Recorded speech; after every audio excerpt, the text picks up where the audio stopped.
இன்று என் செய்தியின் தலைப்பு, கடினமான காலங்களில் இறைவனின் அரவணைப்பு எப்பொழுதும் எங்களுடன் கூட இருக்கும். இதற்காக இந்த வேளையிலே புதிய ஏற்பாட்டில் அப்போஸ்தலர் புத்தகத்தின் கடைசி 2 அத்தியாயங்களில் இருக்கும் ஒரு கதையை பார்க்க போகிறோம். அப்போஸ்தலர் புத்தகத்தின் கடைசி 2 அத்தியாயங்கள் என்று சொல்வது அத்தியாயம் 27 அத்தியாயம் 28. இந்த 2 அத்தியாயங்களிலும் அப்போஸ்தலர் பவுல் சிசேரியாவில் இருந்து இத்தாலியாவில் இருக்கிற தலைநகரான ரோமாபுரிக்கு கைதியாக ஒரு கப்பலில் எடுத்து செல்லும் பொழுது நடந்த சில சம்பவங்களைத்தான் குறிப்பிடுகிறது.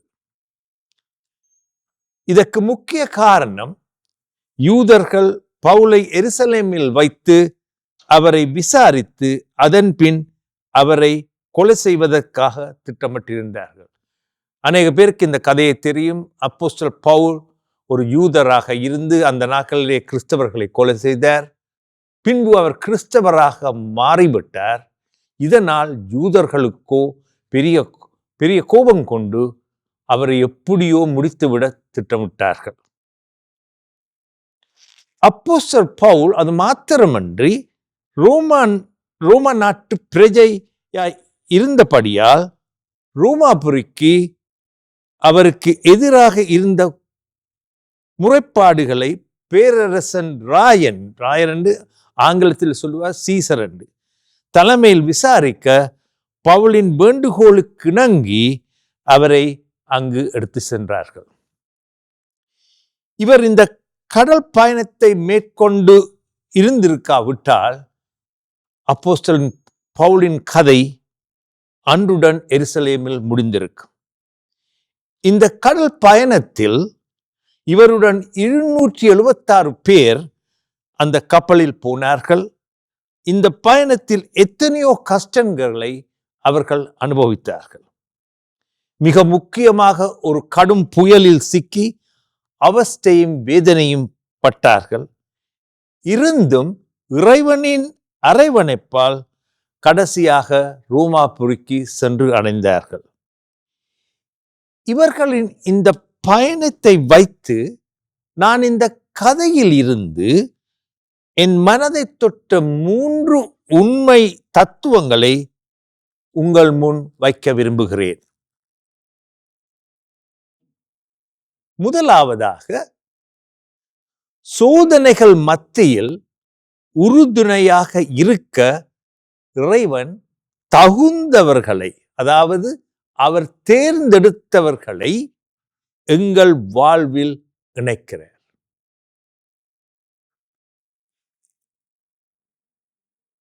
அப்போஸ்தலர் அத்தியாயம் 27 முதல் 2 வசனங்களையும் சற்று பார்ப்போம்.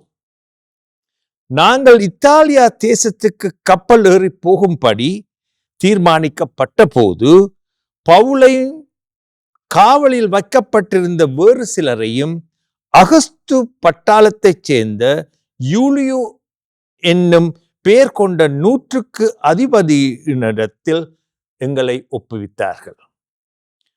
வசனம் 2 சொல்லுகிறது, அதிரமித்தியம் ஊர் கப்பலில் நாங்கள் ஏறி ஆசியா நாட்டுக்கு கரை பிடித்தோட வேண்டும் என்று நினைத்து புறப்பட்டோம்.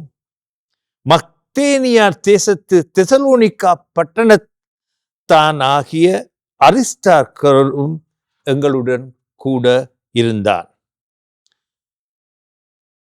இந்த 2 வேத வசனங்களில் இருந்து 3 முக்கிய நபர்களை பற்றி நாங்கள் அறியப்படுகிறோம். நாங்கள் என்று சொல்வது, இந்த வசனம் துவங்கிக்க நாங்கள் என்று சொல்வது இந்த அப்போஸ்தல அதிகாரத்தை எழுதிய லூக்காவைத்தான் குறிப்பிடுகிறது. இந்த லூக்கா தான் இந்த அப்போஸ்தல நிறுவனத்தை எழுதினவர். இவர் அப்போஸ்தலர் பவுலுடன் இந்த கப்பலில் பிரயாணம் செய்கிறார். இந்த கப்பலில் நடந்த சம்பவங்கள் எல்லாவற்றையும் நேரில் காண்கிறார். இந்த கப்பலில் இருக்கும் அநேகமானோர் சிறை கைதிகள். வசனம் 2 லூக்கா சொல்லுகிறார், மெசடோனியா நாட்டின் தெசலோனிக்கா பட்டணத்தைச் சேர்ந்த அரிஸ்டாகஸும் எங்களுடன் கூட இருந்தான் என்று. அதாவது இவர்தான் 2வது ஆள். முதல் வந்து லூக்கா, மற்றது அரிஸ்டாகஸ். இவர்களின் யூலியஸ் என்ற பெயர் கொண்ட 100க்கு அதிபதியான ஒரு தளபதி அந்த ஏனைய சிறை கைதிகளையும் கவனமாக ரோமாபுரிக்கு எடுத்து செல்லும் பணியை பொறுப்பேற்றார் என்று இந்த வாக்கியம் சொல்லுகிறது. கர்த்தர் லூக்காவையும் அரிஸ்டாகஸ், ஜூலியஸ் என்ற 3 பேர் கொண்டவர்களை பவுலை பாதுகாப்புடன் அந்த கப்பலில் கொண்டு செல்ல ஏற்கனவே நியமித்திருந்தார். இந்த வேளையில் நாங்கள் சிறுகணம் சிந்தித்து பார்க்க வேண்டும். பவுலடியாரின் பிரயாணம் ஒரு நீண்ட நேர கடற்பிரயாணம். அதுவும் அந்த நாட்களில் இத்தகைய பிரயாணங்களில் பல நெருக்கடிகளை அவர்கள் சந்திக்க வேண்டி வந்திருக்கும். இதனால் பயணிகளுக்கு சரீர சுகவீனங்கள் மாத்திரமன்றி மற்ற எத்தனையோ வேதனைகளாலும் பாதிக்கப்படலாம். அது மாத்திரமன்றி பல ஆபத்துக்களையும் சந்திக்க வேண்டிய ஒரு நிர்பந்தமும் ஏற்படும். இதனால் தான் ஆண்டவன் லூக்காவை பவுலின் தேவ நலத்தை பேணி காப்பதற்காக பவுலோடு அனுப்பினார். லூக்கா எந்த கஷ்டங்கள் இருந்தாலும் பவுலுடன் கூட போக தீர்மானித்து விட்டார். அது மாத்திரமன்றி பவுல் சிசேரியா நகரத்தில் சிறையில் இருந்த பொழுது லூக்கா அருகாமையில் உள்ள ஒரு வீட்டில் தங்கியிருந்தார். இந்த கப்பலில் எப்படி லூக்கா போக முடிந்தது என்பது ஒரு வியக்கத்தக்க விடயம். என்று அந்த கப்பலில் போனவர்கள் அவ்வளவு பேரும் கைதிகள். ஆனால் லூக்காவை என்ன மாதிரி இந்த கப்பலில் போனார் என்பது இன்றைக்கும் எங்களுக்கு அறிவுக்கு மேற்பட்டது. இப்படித்தான் கர்த்தர் எங்களோட வாழ்க்கையிலே ஒருவரை கொண்டு எங்களோடு பயணிக்கிறதுக்கு எங்களோடு விடுவார். கர்த்தர் இன்னொருவரையும் பவுலின் நலனை காக்க அந்த கப்பலில் அனுப்பினார். அதாவது பவுலின் சீடரான பவுல் முதல் கண்ட ஒரு மனிதன் அரிஸ்டாகஸும் அந்த கப்பலில் சென்றான். அரிஸ்டாகஸ் பவுலின் சீடர் மாத்திரமன்றி அவருடன் நீண்ட காலம் பயணித்து வந்த உயிருக்கு உயிரான நண்பன். எந்த கஷ்டமான சூழ்நிலைக்குள்ளாக நாங்கள் போய்கொண்டிருந்தாலும் ஆண்டவரின் அரவணைப்பு, தயவு, தாக்கியம் எங்களுடன் இருக்கும் என்பதை இந்த கதை எடுத்து காட்டுகிறது. அது மாத்திரமன்றி இன்னொரு உண்மையையும் கர்த்தர் எங்களுக்கு எடுத்துரைக்கிறார். என் வாழ்க்கையிலும் உங்கள் வாழ்க்கையிலும் உங்கள் நலன்களை பாதுகாக்கும் உண்மையுள்ள நண்பர்கள் எந்த வேளையிலும் தேவை. இந்த கப்பல் பிரயாணத்தில் நாங்கள் 2 பேரை பற்றி பார்த்துட்டோம். அந்த 2 பேரும் சிறை கைதிகள் இல்லை. ஆனால் எப்படி போனார்கள் என்று இன்றைக்கும் எங்களுக்கு தெரியாது. அந்த 3வது நபர் யார் என்றால் 100க்கு தளபதி யூலியஸ். இவர் இந்த சிறை கைதிகளுக்கு பொறுப்பான அதிகாரியாக இருந்தாலும் எதிர்பாராத விதமாக பவுலுக்கு கருணை காட்டுகிறார். அவர் ஒரு பெரிய ஒரு பொறுப்பதிகாரி. அவர் அந்த சிறை கைதிகளோடு என்ன மாதிரி நடத்த வேண்டும், அவர்களை கவனமாக பாதுகாப்போடு கொண்டு போகணும் என்று இருந்தவர். ஒருவருக்கும் ஒரு சலுகையும் கொடுக்க மாட்டார். ஆனால் அப்படியான ஒரு மனிதன் பவுலுக்கு சலுகை காட்டினார். வசனம் 3 சொல்லுகிறது, யூலியு பவுலை பட்சமாக நடப்பித்து அவன் தன் சிநேகிதரிடத்தில் போய் பராமரிக்கும் படிக்கு உத்தரவு கொடுத்தான். இதைத்தான் சொல்வது ஆண்டவனின் கருணை என்று. அந்த கப்பல் போற வழியிலே ஒரு நாட்டிலே நின்றது. அந்த இடத்தில் பவுல் தன் சிநேகிதரை சந்திக்க யூலியோ அவனுக்கு ஒரு சந்தர்ப்பத்தை கொடுத்தார். வழக்கமாக சிறை கைதிகளுக்கு இப்படியான சலுகைகள் ஒரு பொழுதும் கிடைப்பதில்லை. முற்றிலும் எதிர்பாராத விதமாக, அதுவும் ஒரு கைதிக்கு அவரின் அதிகாரி கருணை காட்டுவது என்றால் இது ஆண்டவனின் மகத்துவமான செய்கை என்றே சொல்லலாம். ஆகவே சோதனைகள் மத்தியில் எங்களுக்கு உறுதுணையாக இருக்க இறைவன் தகுந்தவர்களை, அவரால் தேர்ந்தெடுக்கப்பட்டவர்கள், அவருக்கு தெரியும் எங்களோடு எங்களை வழிநடத்துவார்கள் என்று எங்கள் வாழ்வில் கொண்டு இணைக்கிறார். என் வாழ்க்கையிலே 2 பேர், ஒருவர் இன்றைக்கு 60 வருட காலமாக என்னோடு பயணித்து வருகிறார். அவர் ஒவ்வொரு பிரச்சனைகள் வரும் பொழுதும் ஒன்றில் நான் அவருக்கு ஒரு டெலிஃபோன் கொடுப்போன், அல்லது அவரை எனக்கு அடித்து எனக்கு ஒரு ஆறுதல் வார்த்தையை சொல்லுவார்.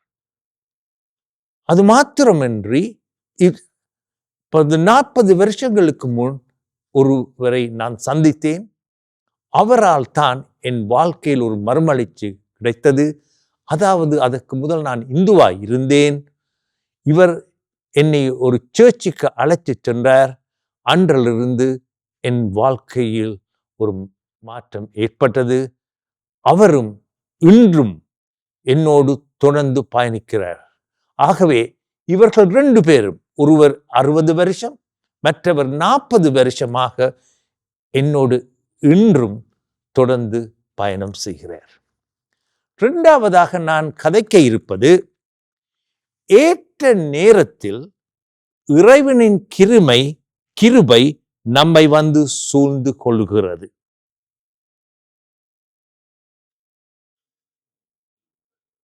இந்த கப்பல் இடநடுவிலே எதிர்பாராத விதமாக ஒரு புயலில் சிக்கி அந்த புயற்காற்றை எதிர்த்து போக முடியாமல் தத்தளித்துக் கொண்டிருந்தது. அந்த வேளையில் கர்த்தரின் வார்த்தை ஒரு தேவதூதன் மூலம் பவுலுக்கு தெரியப்படுத்துகிறது. இந்த கப்பல் போய்கொண்டிருக்கும் பொழுது புயல் காற்றை சந்தித்தது. அதனால் கப்பல் அங்கேயும் இங்கேயும் போக முடியாமல் தத்தளித்துக் கொண்டிருந்தது. இந்த வசனம் 23 அப்போஸ்தலர் 27:23 சொல்லுகிறது, ஏனென்றால் என்னை ஆட்கொண்டவரும் நான் சேவிக்கிறவருமான தேவனுடைய தூதனானவன் இந்த ராத்திரியிலே என்னிடத்தில் வந்து நின்று, பவுலே பயப்படாதே, நீ ராயனுக்கு முன்பாக நிற்க வேண்டும், இதோ உன்னுடன் கூட யாத்திரை பண்ணுகிற யாவரையும் தேவன் உனக்கு தயவு பண்ணினார் என்றார். வசனம் 25 சொல்லுகிறது, ஆனபடியினால் மனுஷரே திடமனதாயிருங்கள், எனக்கு சொல்லப்பட்ட பிரகாரமாகவே நடக்கும் என்று தேவனிடத்தில் நம்பிக்கையாய் இருக்கிறேன். இந்த மேற்கூறிய வசனங்கள் மூலம் ஆண்டவன் பவுலை மாத்திரமன்றி அவருடன் கப்பலில் வந்த எல்லோரையும் தான் காப்பாற்றுவேன் என்று ஆறுதல் கொடுக்கும் வார்த்தையை கொடுத்தார். இதைத்தான் சொல்லுவது இறைவனின் அளப்பிலா கிருபை தக்க நேரத்தில் நம்மை வந்து சூழ்ந்து கொள்கிறது. அது மாத்திரமன்று, மிக முக்கியமாக கர்த்தர் பவுலினூடாக தனது இரட்சிப்பின் உன்னதத்தை மற்றவர்களும் அறிய வேண்டும் என்றொரு வாஞ்சையை வெளிப்படுத்துகிறார். இது என்னவென்றால், ஆண்டவன் எங்களுக்கு இரட்சிப்பை கொடுத்தது எங்கள் மறுவாழ்வுக்கு மாத்திரமன்றி அந்த சுவிசேஷத்தின் உன்னதத்தை மற்றவர்களும் அறிந்து அவர்களும் இரட்சிப்பை பெற வேண்டும் என்ற நோக்கத்தை ஆண்டவன் எங்களுக்கு தெளிவாக எடுத்து காட்டுகிறார். இதனால் தான் பவுல் அவர்கள் மத்தியில் நின்று கொண்டு அவர்களுக்கு ஒரு இழப்பும் அழிவும் வராது என்று ஊக்கப்படுத்துகிறார். அவர் இவற்றை சொல்லாமல் அமைதியாக இருந்திருக்கலாம். ஆனால் பவுலின் வாஞ்சை தான் நேசிக்கும் அந்த உயிருள்ள தேவனை பற்றி மற்றவனும் அறிய வேண்டும் என்ற நோக்குடன் தான் அவர்கள் மத்தியில் ஊக்கமாக கதைத்தார். பவுலுக்கு எப்படி இந்த துணிவு வந்தது? பவுல் ஒரு கைதியாக இருக்கிறார். அந்த கைதியிலே அந்த கப்பலிலே 276 பேர் பயணம் செய்கிறார்கள். பவுலுக்கு யார் அந்த துணிவை கொடுத்தது? இதற்கு முன்பும் ஒரு முறை ஆலோசனை சங்கத்தார் எருசலேமில் பவுலை மிரட்டிய பொழுது கர்த்தர் அந்த இரவிலே அவனுக்கு தோன்றி, பவுலே திடன்கொள், அதாவது திடன்கொள் என்று சொல்ல பயப்படாதே என்று சொல்லி, நீ என்னை குறித்து எருசலேமில் சாட்சி கொடுத்தது போல் ரோமாபுரியிலும் சாட்சி கொடுக்க வேண்டும் என்றார். ஆகவே எங்கள் வாழ்க்கையிலும் சோதனைகள் மாறி மாறி வரும் பொழுது கர்த்தர் எங்களுக்கு கடந்த நாட்களில் செய்த நன்மைகளை நினைத்து கர்த்தர் ஒரு பொழுதும் எங்களை கைவிட மாட்டார் என்று மனத்தில் கொண்டு எங்களை நாங்களே ஊக்கிக் கொள்ள வேண்டும். அப்போஸ்தலர் பவுல் கதைத்தது என்றால், இதற்கு முதல் நடந்த இந்த சம்பவத்தில் கர்த்தர் அவனுக்கு உதவி செய்தபடியால் அவனுக்கு தெரியும், இந்த முறையும் கர்த்தர் தனக்கு உதவி செய்வார் என்று. அது மாத்திரமன்றி கர்த்தரால் நமக்கு அருளப்பட்ட அபிஷேகங்களை மற்றவர்களுடன் பகிர்ந்து அவர்களை ஊக்கப்படுத்த வேண்டும். இந்த மேற்கூறிய வசனங்களில் தேவதூதன் இன்னும் ஒரு முக்கிய சொல்லின் மூலம் பவுலை ஊக்குவிக்கிறார். அதாவது பவுலே அஞ்சாதே என்று, திடங்கொள் என்று சொல்லுகிறார். இந்த சொல்லை ஆங்கிலத்தில், அஞ்சாதே என்ற சொல்லை ஆங்கிலத்தில் சொல்லுவார்கள் fear not என்று சொல்லுவார். இந்த சொல்லு 365 தடவை வேதாகமத்தில் குறிப்பிடப்பட்டிருக்கிறது. அஞ்சாதே என்றால் பயப்பட வேண்டாம் என்று கருத்து. சோதனைகள் வாழ்க்கையில் வரும் பொழுது நாங்கள் முதல் கண் பயத்தினாலே பீடிக்கப்படுவோம். ஒரு சோதனை வந்தவுடன் முதல் எங்களை பிடிக்கிறது பயம்.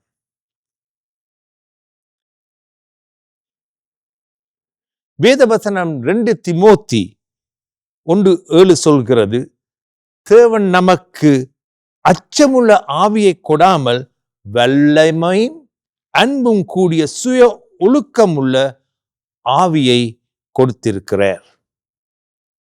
எனக்கு தெரியும், எனது நண்பர் ஒருவர் அகால மரணம் அடைந்தார். அவரின் பாரியார்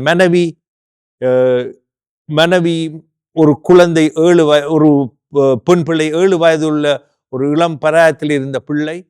மனைவிக்கோ ஒன்றும் தெரியாது. வழக்கமாக பயத்தினால் பிடிக்கப்பட்ட அந்த பிள்ளை, அந்த மனைவி என்ன செய்வதென்று தத்தளித்து கொண்டு, அவர்கள் இருந்தது ஒரு மத்திய கிழக்கு நாட்டிலே.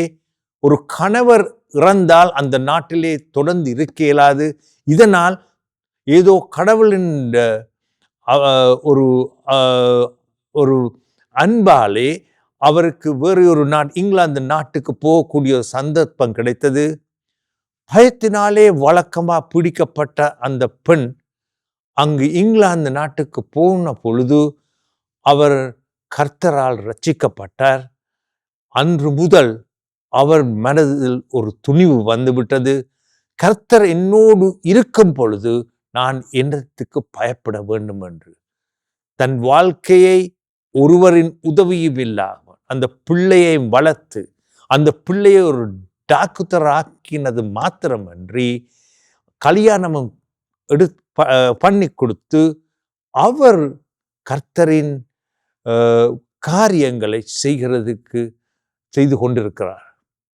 அப்போ அதிலிருந்து இன்னும் நாங்கள் அறிவோம் என்றால், கர்த்தர் எங்களோடு இருக்கும் பொழுது நாங்கள் ஒன்றுக்கும் பயப்படக்கூடாது. ஆகவே இந்த வேளையிலே இதை கேட்டுக்கொண்டிருக்க பல பேர் சில சோதனைக்குள்ளாலே போய்கொண்டிருக்கலாம், விடிவு காலம் வரவில்லை என்று அங்கலாய்த்துக் கொண்டிருக்கலாம். ஆனால் ஒன்று மாத்திரம் சொல்ல விரும்புகிறேன்.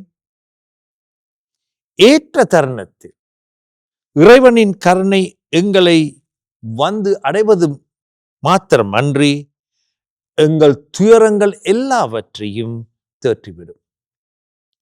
இதனாலே நீங்கள் எல்லோரும் மனதை திறப்படுத்திக் கொண்டு கர்த்தரிடம் எங்கள் முழு பாரத்தையும் சுமைகளையும் கொடுத்து விட வேண்டும்.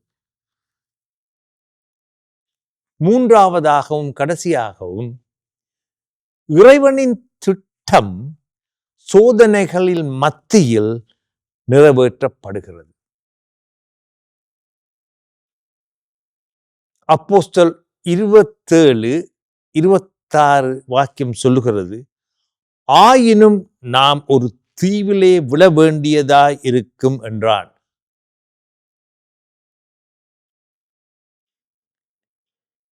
அப்போஸ்தலர் பவுல் சொன்னது போல ஒரு தீவின் கரையை இந்த கப்பல் சென்றடைந்தது.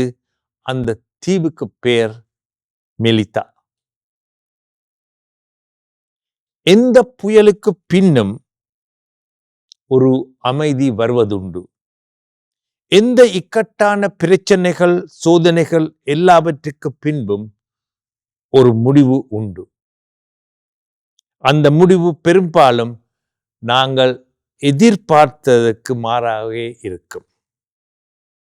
வேதவசனம் சொல்லுகிறது, அந்நியராகிய அந்த தீவார் அதிகமான கருணை காட்டினார்கள் என்று. இது எல்லாம் எங்கள் ஆண்டவனின் செயல். குறிப்பாக அந்த காலத்தில் இப்படிப்பட்ட தீவார்கள் மிகவும் கொடூரமானவர்கள். அந்த காலத்திலே ஒரு கப்பலிலே ஒரு பிரச்சனை வந்து கப்பல் தடம் புரந்து விட்டால் என்ன நடப்பதென்றால், அயல் தீவார்கள் எல்லாரும் இந்த ஆட்கள் எல்லாரும் கைதிகள் என்று நினைத்து கொலை செய்து விடுவார்கள். அந்நியர் லேசிலே ஏற்றுக்கொள்ள மாட்டார்கள். ஆனால் இந்த வேளையில் அவர்கள் அப்போஸ்தலர் பவுலுக்கு மிதமிஞ்சிய அன்பை காட்டினார்கள். பவுலும் மற்ற சிறை கைதிகளும் இந்த மெலிதா என்ற தீவுக்கு வருவதற்கு ஏற்கனவே ஒரு நோக்கமோ ஒரு திட்டமோ இருக்கவில்லை. அவர் திட்டமிட்ட பிரயாணம் கடற்கரையோரமாக வந்து மெசிடோனியாக்கள் நுழைந்து பின்பு தரமார்க்கமாக ரோமாபுரிக்கு போவதென்று. ஆனால் ஆண்டவனின் திட்டம் பவுலும் அவனை சார்ந்தவர்களும் மெலிதா தீவுக்கு வந்து அந்த தீவை சேர்ந்தவர்களுக்கு சுவிசேஷத்தையும் கிறிஸ்துவின் நற்செய்தியையும் அறிவிப்பதற்காகவே ஆகும். இந்த தீவில் பவுல் பல அற்புதங்களை செய்தான். குறிப்பாக தீவுக்கு அதிபதியான புவிலியோவின் தகப்பனின் மாற்ற முடியாத காய்ச்சலையும் இரத்த பேதத்தையும் ஜெபத்தினால் குணமாக்கினர். அது மாத்திரமன்றி அந்த தீவில் அநேக நோயாளிகள் இருந்தார்கள். அவர்கள் எல்லோரின் வருத்தத்தை மாற்றி இயேசுவின் நாமத்தை பரப்பினார். இதனால் இந்த புவிலியும் கிறிஸ்தவ மதத்தை தழுவி கொண்டது மாத்திரமன்றி அந்த தீவின் முதல் போதகராகவும் வந்தார் என்று வேத சரித்திர ஆராய்ச்சியாளர்கள் கூறுகிறார்கள். இதனால் இந்த மெலிதா நாடு ஒரு கிறிஸ்தவ நாடாக மாறியது. ஆகவே சோதனைகள் நிமித்தம் ஆண்டவன் அப்போஸ்தலர் பவுலுக்கு ஒரு பெரிய திட்டத்தை வைத்திருந்தார். அதே போன்று ஆண்டவன் எங்களுக்கு வரும் சோதனைகள் மூலம் ஒரு பெரிய சகாப்தத்தை உருவாக்கி இருக்கிறார். ஆகவே எந்த கஷ்டங்கள் மத்தியிலும் கர்த்தரின் கரங்கள் எங்களை கைவிடுவதில்லை. அவரை நம்புங்கள்.